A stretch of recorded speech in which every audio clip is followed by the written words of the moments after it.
Awkward Crowd, and welcome to another episode of Awkward Victoria. For today's episode, I am actually, of course, trying a beer. This beer is actually by Sierra Nevada. I've had some of their beers. They're usually pretty, strong. I don't know if they're IPAs. I can't exactly remember what they are. Pretty sure they're IPAs. The point is that the Sierra Nevada Brewing Company I have had before, and they're usually they're pretty good. They're decent. I like them. Turns out that while I was at Publix, they had a Celebration Fresh Hop IPA one, and I guess it was like a Christmas themed one because there's a log cabin in it. So apparently Publix still had one of these left. There was one left, so I'm doing a Christmas beer today. And excuse my throat, I guess I just freaking just hit puberty or something. It looks like I got like a Christmas beer, so I'm gonna go ahead and hack this open is what I was gonna say.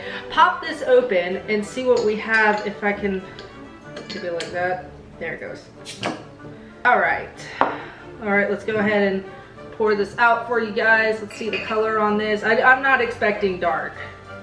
Yeah, just what I thought. It was gonna be a nice, wow, actually a pretty good gold. Oh my god, no. Calm yourself, young one. Wow, that is actually a beautiful color. Beautiful head, big head, beautiful head. But yeah, I kind of like that color. Here, let me get this close up to you guys. I don't know if you could see that. Sorry about the big head right here, but I don't know if you could see that, but that's actually a nice color. I kind of like that. I guess I could pour a little bit more. It just looks like a root beer float. I can already smell the hops on this. I know I could smell it. Like, it's very strong on the hops. And like I said, when I had a Sierra Nevada, Nevada, the first time, it was really bitter because I am not used to IPAs. I'm still not kind of used to IPAs because of the bit of the hop flavor that it comes with. But I'll get used to them eventually. All right, let's sip this before the head goes down because my favorite part of a beer is the head, believe it or not. I know that's weird, but leave me alone. Yep, that's an IPA. Yep, taste that hops. Actually, not as bad as I thought it was gonna be. Maybe I'll take one more sip. I did mainly get foam on that because the head was so big, but all right, now the head of the beer has settled down finally, and we're gonna pour the rest of this in there. There we go. Wow, even that little splash. Look, it's got a little foamy head. That's perfect. All right, let's try it.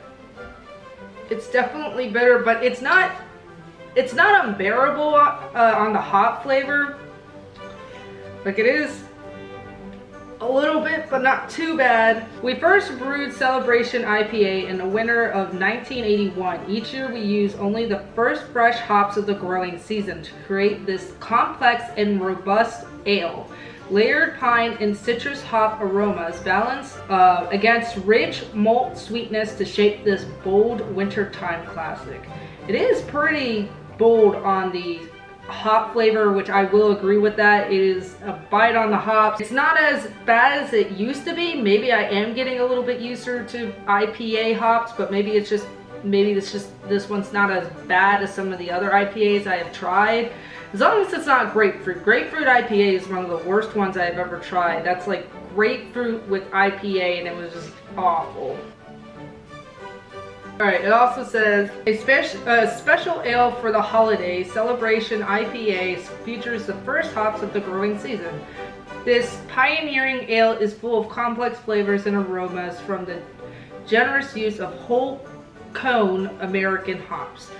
It is pretty good. It is very bitter on the hops, of course. You know, it's an IPA, fresh hops. I mean, I feel like freshness, you can't get any better than having that fresh, nice drink of hops of the day, of the season.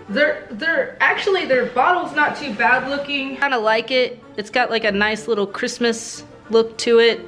It's very pretty. It's actually one of my favorite looking Christmas ones so far. I mean, you can't get more Christmassy than log cabins on a beer bottle. So this one's their 2016 Celebration Fresh Hop IPA. And it's not too bad. Actually, it's a lot better than I thought it was gonna be. I thought it was gonna be not that great, but it turned out to be okay. It's turning out to be okay.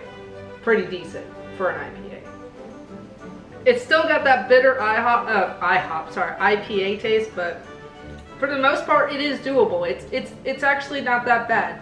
had IPAs where I can't stand, but this one's actually very tasty. I don't know if I'm getting used to IPA taste, or maybe this one's just actually pretty good. Maybe Navada made a pretty good one compared to the other IPAs I've tried.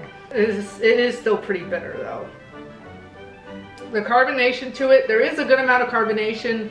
The color, you guys saw the color. I kind of love the color of this beer. It was a nice, kind of like gold color. It was very pretty. And then the head on it, as you guys saw, there was nothing but head on this beer. I love head on a beer. I think it's beautiful when a beer has a nice head on it. And look, it's even sticking to the glass a little bit. I don't know if you can tell, but it's kind of sticking to the glass, which means it's got like a nice little foam action going on this beer. But other than that, flavor, there is some sweetness to it. The back of my tongue, of course, because of the hops, there is a lot of bitterness, but not unbearable bitterness. I do taste a little bit of the malt and a little bit of the richness of this beer. It is honestly, their description is about right. I mean, it's got some rich malt sweetness. All right, this is the last gulp for you guys. That way you can stop listening to me rant about a beer. Oh, and the finishing gulp, it's actually not that bad. I mean, it's, of course, every beer I've ever tried, the last gulp is always the worst. I don't know if I'm maybe getting kind of like a little bit used to bitterness. I'm not sure yet. Maybe that's what it is. But other than that, that is actually going to be it for me for today. This Navada beer is actually very good. I do suggest it for people who are looking for like a good IPA, kind of like winter one. I was very disappointed in the Samuel Adams winter beer. This one was definitely a lot better than the Samuel Adams one. This one at least had some good amount of flavor to it. It doesn't taste like a Navada one, because I've had Navada before, and this doesn't taste like anything like their other ones that they've made. And then if I remember right, the Samuel Adams one I had, it just basically tasted like a Samuel Adams, which I'm very disappointed in. But this one's not that bad. So I do suggest their Celebration Fresh Hop IPA by Sierra Nevada. I guess rating by IPAs that I've had, I give this one about a 9 to 10 because it was actually very, very nice. It was very rich. It had a nice sweet taste, but at the same time, it still had that kick of hot bitterness in the back of your throat. So I would give it about 9 to 10 rating because it, like I said, it was the best IPA I've had. It's not unbearably hoppy, but it's got that kick of hops at the same time. But then it's kind of like the sweetness kind of overpowers, not overpowers, you still got the bitterness, but I'm saying like the sweetness kind of like mixtures with the bitterness, which makes it a nice, smooth tasting kind of IPA. But anyways, that is actually going to be it for me for today. Please like, comment, subscribe to my channel, Awkward Victoria, of course, and I hope you like this video. Anyways, my name is Awkward Victoria, and I will see you guys later.